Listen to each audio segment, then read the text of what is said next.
আসসালামু আলাইকুম viewers, welcome back to my channel. কেমন আছেন সবাই? আশা করি ভালো আছেন। আজ আমি আপনাদের সাথে শেয়ার করব গরুর মাংসের রেজালার রেসিপিটা। আর এই রেজালাটা আমি করব হোটেল এবং বাবুর্চিদের স্টাইল রেজালাটা। আশা করি আপনাদের সবার ভালো লাগবে রেসিপিটা। ভালো লাগলে অবশ্যই আমার ভিডিওটাতে একটা লাইক, কমেন্টস ও শেয়ার দিবেন।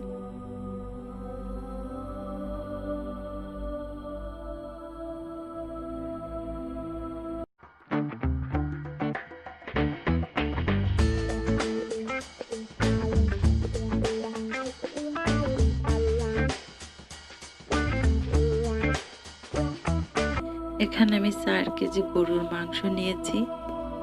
প্রথমে আমি মাংসটা খুব ভালোভাবে ধুয়ে পানিটা ঝরিয়ে নিয়েছি। তারপর একটা পাত্রে মাংসটা দিয়ে দিয়েছি। এ পর্যায়ে দিয়ে দেব 1 কাপ পরিমাণ পেঁয়াজ কুচি, প্রায় 4 টেবিল চামচ পরিমাণ শুকনা মরিচ বাটা, 2 টেবিল চামচ পরিমাণ আদা বাটা, পেঁয়াজ বাটা, 3 টেবিল চামচ পরিমাণ রসুন বাটা, 1.5 টেবিল চামচ পরিমাণ জিরা বাটা,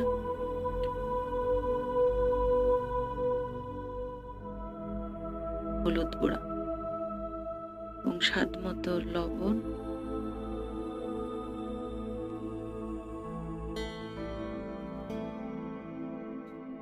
তারপর আমি দিয়ে দেব 4 টেবিল চামচ পরিমাণ টক দই। এখানে প্রায় 250 গ্রাম মতো টক দই আছে।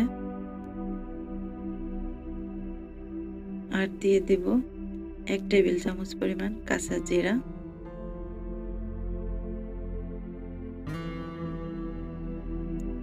3-4টা তেজপাতা,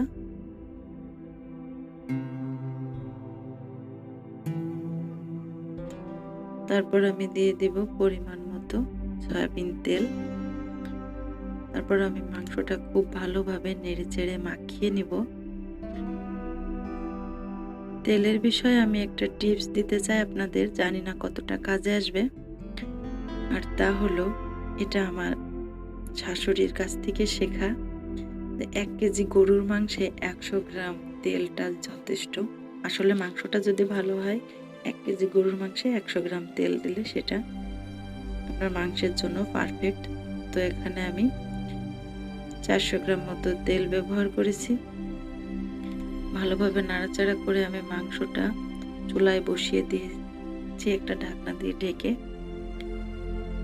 মাংসটা 10 থেকে 15 মিনিট জাল দেওয়ার পর ঢাকনাটা তুলে দেখে নিব কতটা পানি বের হয়েছে। যদি খুব বেশি পানি বের হয় তাহলে আপনার আর পানি দিতে হবে না। যদি পানিটা একটু কম বের হয় তাহলে এখানে আপনি পরিমাণ মতো একটু পানি দিয়ে দিবেন। এখানে আমি 1.5 মগ মতো পানি দিয়ে দিচ্ছি। তারপর আমি ঢাকনা দিয়ে 5 মিনিট ঢেকে দেব। 5 মিনিট পর ঢাকনাটা তুলে আমি মাংসটা একটু নেড়ে দেব।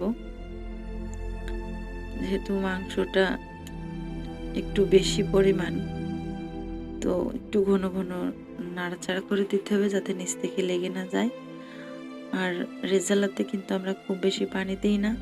শুধু রেজালা না, মাংসের পরিমাণটা বেশি হলে কিন্তু পানির পরিমাণটা কমে যায়। এটা আমরা যারা রান্না করি রেগুলার তারা জানি।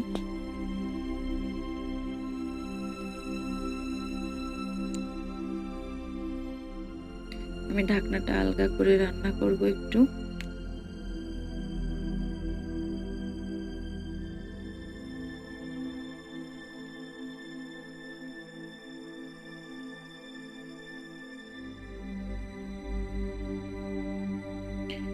এর মাঝখানে আমি কিন্তু গরম মশলাটা দিয়ে দিয়েছি।